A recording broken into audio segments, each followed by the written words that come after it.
हड़प्पा सभ्यता के दूसरे दिन के इस वीडियो में आप सभी का स्वागत है। मैं मिलन कुमार लक्ष्य कोचिंग सेंटर में दोबारा आपका स्वागत करता हूं। कल हम लोगों ने भारतीय इतिहास के हड़प्पा सभ्यता का किस प्रकार से खोज क्रम रहा, किस प्रकार से किस कालखंड में वह हुआ था, हड़प्पा सभ्यता हुआ था,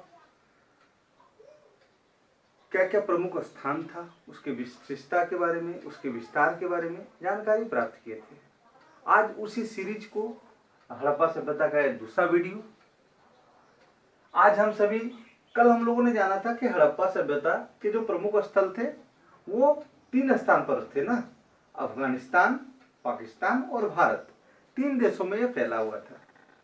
अफगानिस्तान में 2 प्रमुख साइट्स मिले थे, 475 पाकिस्तान में मिले थे और सबसे ज्यादा 925 भारत में मिले थे। और भारत में यह 7 जिलों में विकसित था। चलिए एक चार्ट के माध्यम से आज हम इन सभी स्थानों का जानकारी प्राप्त करते हैं।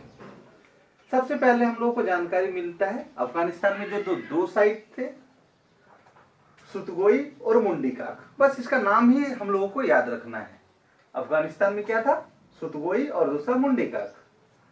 पाकिस्तान में कुछ प्रमुख स्थल है, मोहनजोदड़ो और हड़प्पा।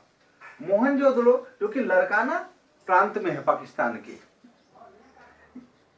मोहनजोदड़ो को मृतकों का टीला के नाम से भी जाना जाता है। यह हड़प्पा सभ्यता का एक राजधानी, दूसरे राजधानी के रूप में प्रसिद्ध है। यह सिंधु नदी के बाएं तट पर स्थित है और यहां से सबसे बड़ा स्नानागार प्राप्त हुआ था, अन्नागार प्राप्त हुआ था, कांस्य की एक मूर्ति प्राप्त हुई थी। इस प्रकार से मोहनजोदड़ो के बारे में मुख्य बिंदुओं को हम लोग याद रखेंगे।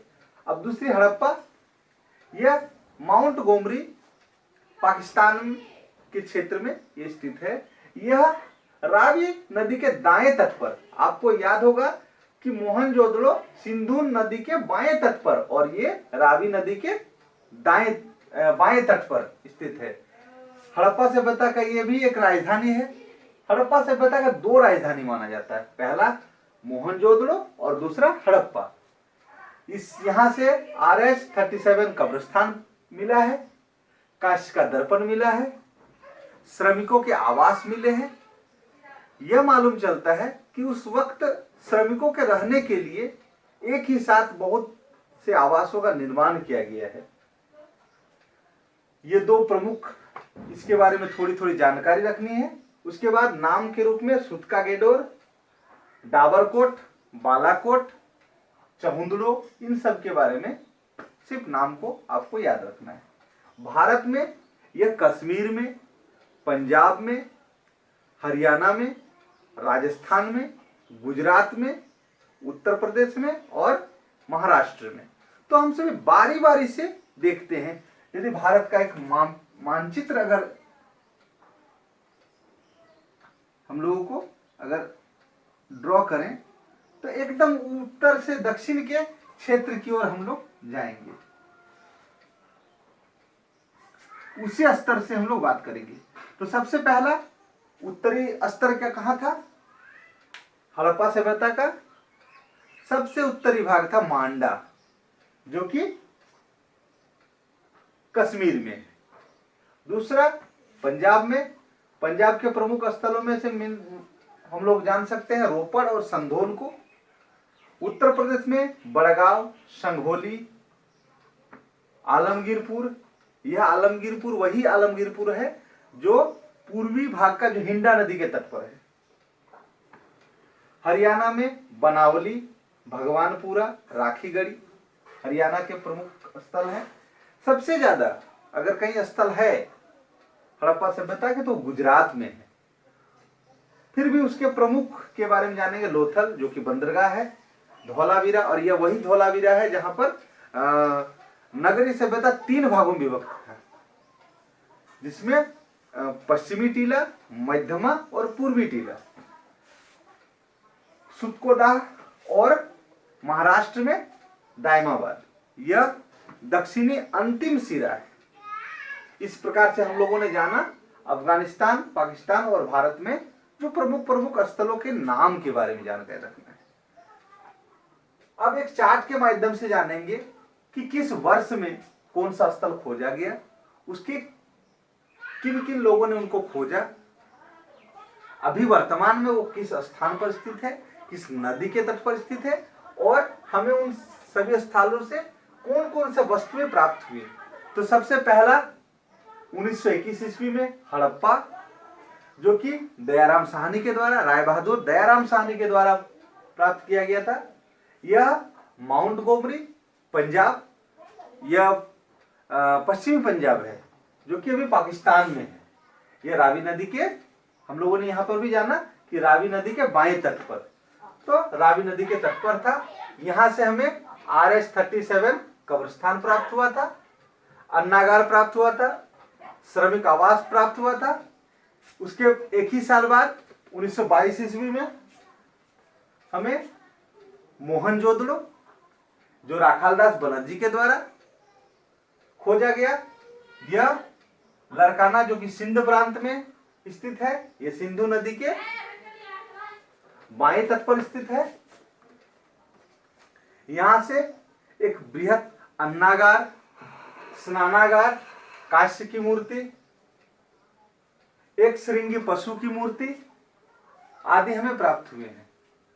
इसके बाद तीसरा स्थल के बारे में जानेंगे। 1957 ईस्वी में हमें लोथल में मिला था, जिसके खोजकर्ता कौन थे? RS राव, जो कि वर्तमान स्थिति अहमदाबाद गुजरात में है। यह भोगना नदी के तट पर है।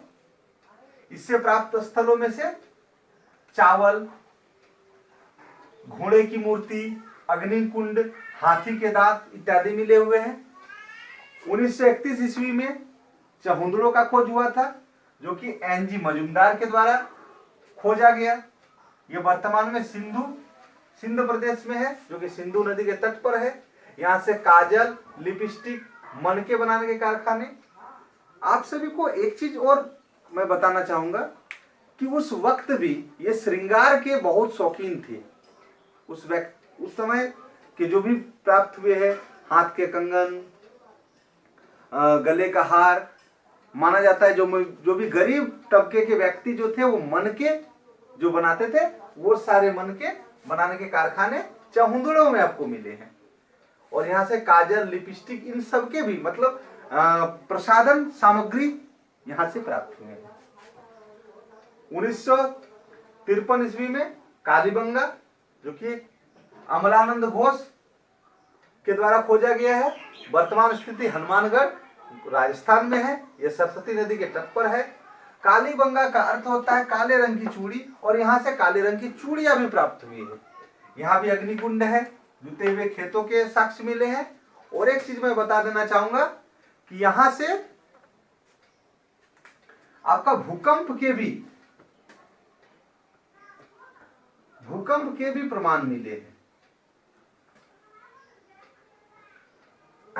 दूसरा 1953 ईस्वी में रोपड़, जो कि जगदत्त शर्मा के द्वारा, जो कि अभी वर्तमान में पंजाब में है, सतलज नदी के तट पर है। और यहाँ से तांबा की कुल्हाड़ियां है।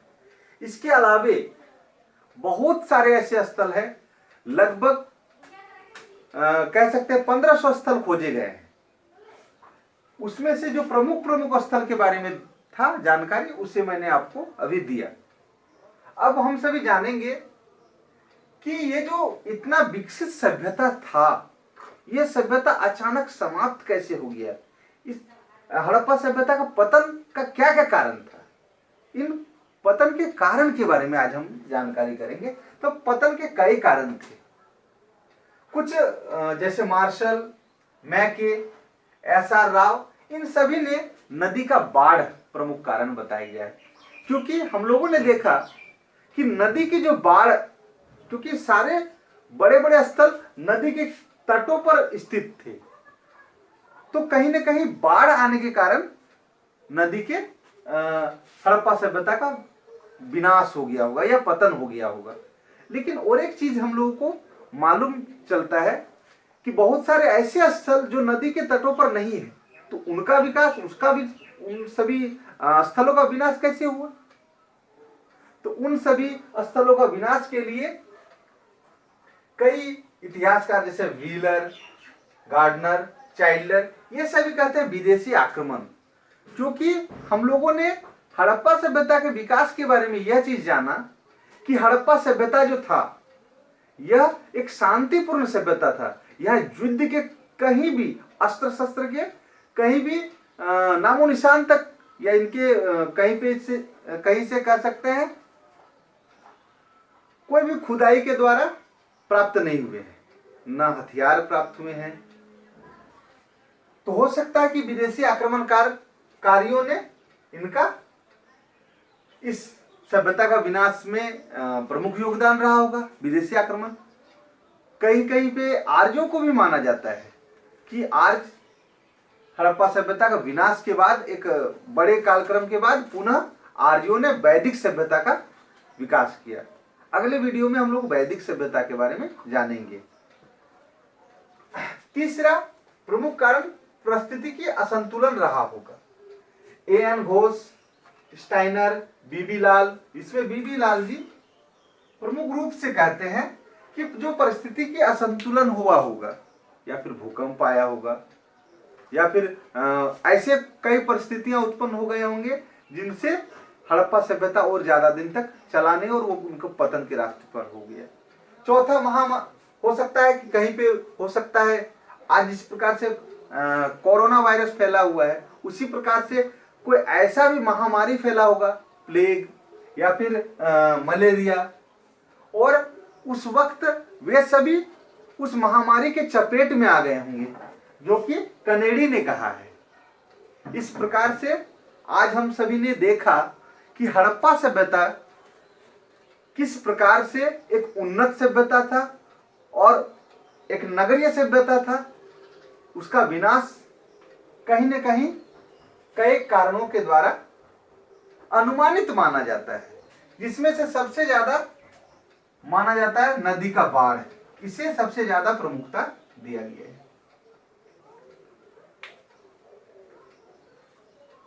इस प्रकार से आज का यह हड़प्पा सभ्यता का यह पाठ यहीं पे समाप्त होता है।